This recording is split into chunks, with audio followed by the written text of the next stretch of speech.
প্রিয় শিক্ষার্থী ভাই ও বোন, আসসালামু আলাইকুম। আশা করি ভালো আছেন। তো আমি যে বিষয়ে ভিডিও শুরু করতেছি সেটা অবশ্যই আপনারা জানেন যে আসলে ভিডিওর টপিকটা কি। তো একাদশ শ্রেণীতে ভর্তির নীতিমালা বা কিভাবে ভর্তি হবেন সেই সম্পর্কে বিস্তারিত এবং কত টাকা লাগবে কোথায় কোথায় সে সম্পর্কে বিস্তারিত আলোচনা করব। অবশ্যই ভিডিওটা কেউ স্কিপ না করে স্টেপ বাই স্টেপ দেখবেন, অবশ্যই ভালো হবে। তো বেশি কথা না বাড়িয়ে চলুন শুরু করি। তো প্রথমেই এখানে অনেকগুলো নীতিমালা দেওয়া আছে, আমি ওইদিকে যাব না। আপনারা যারা অনলাইনে ভর্তি হতে চান তাকে কিন্তু এই ওয়েবসাইটে এসে আপনাকে আবেদন করতে হবে, রেজিস্ট্রেশন করতে হবে। প্রথমে ফি দিতে হবে, ফি দেওয়ার পর তারপর এই ওয়েবসাইটের মাধ্যমে আপনারা আবেদন করতে পারবেন। তারপর এখানে আসার পর নিচে এখানে ফি কলেজ কর্তৃপক্ষ নেবে যে সেই সম্পর্কে আমি আলোচনা করতেছি। তফসিল ক, এমপিভুক্ত প্রতিষ্ঠানের ক্ষেত্রে নিম্নতভাবে সেশন চার্জ ও ভর্তি ফি গ্রহণ করতে হবে।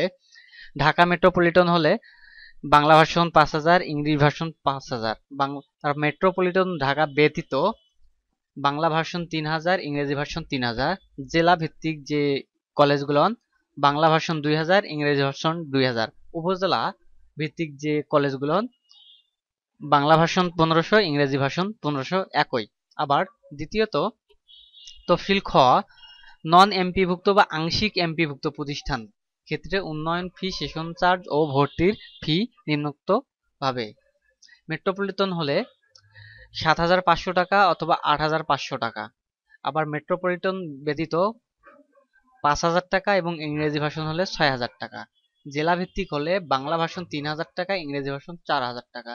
উপজেলা ভিত্তিক হলে ২৫০০ টাকা এবং ইংরেজি ভার্সন ৩,০০০ টাকা।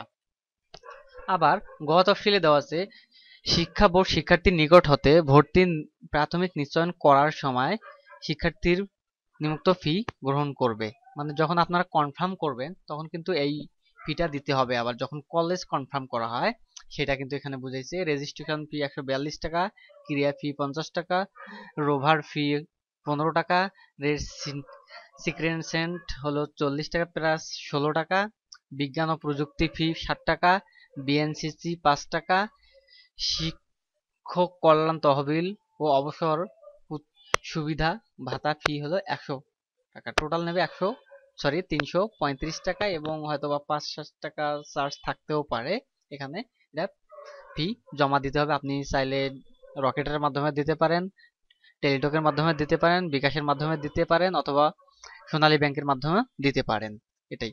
আর দ্বিতীয়ত আপনারা যখন সরাসরি কোনো প্রতিষ্ঠানে ভর্তি হতে যাবেন সেখানে কিন্তু অবশ্যই আপনাকে কলেজ চয়েস দিতে হবে, ঠিক আছে? অতএব কলেজ চয়েস না দেওয়া পর্যন্ত আপনি কোনো প্রতিষ্ঠানে ভর্তি হতে পারবেন না। অবশ্যই যখন এই ওয়েবসাইটে শিক্ষার জন্য বা ভর্তির জন্য যখন সার্কুলার দিয়ে দেবে বা এডমিশনের ফর্ম ছাড়বে তখন এই ওয়েবসাইটে এসে কিন্তু আপনাকে আবেদন করতে হবে, যেটা আমি দেখিয়ে দিলাম ঠিক সেটাই। এখানে www.xiclassadmission.gov.bd এই ওয়েবসাইটে কিন্তু আবেদন করতে হবে এসে। তাহলে কিন্তু আপনারা আবেদন কলেজে ভর্তি হতে পারবেন। কিন্তু আবেদন ব্যতীত কোনো শিক্ষার্থী ভর্তি হতে পারবে না, এটাই এখানে দেওয়া আছে। আর দ্বিতীয়ত এখানে পয়েন্ট সম্পর্কে দেওয়া আছে। তো এদিকে আমি বিস্তারিত আলোচনা না করি তাহলে ভিডিওটা অনেক বড় হয়ে যাবে। আর সাধারণত এটা জেনারেল বিষয়, এখানে বিস্তারিত আলোচনা করার তেমন কিছুই নাই। আপনারা যারা পাস করছেন তারা কিন্তু অবশ্যই কোনো না কোনো কলেজে ভর্তি হতে পারবেন।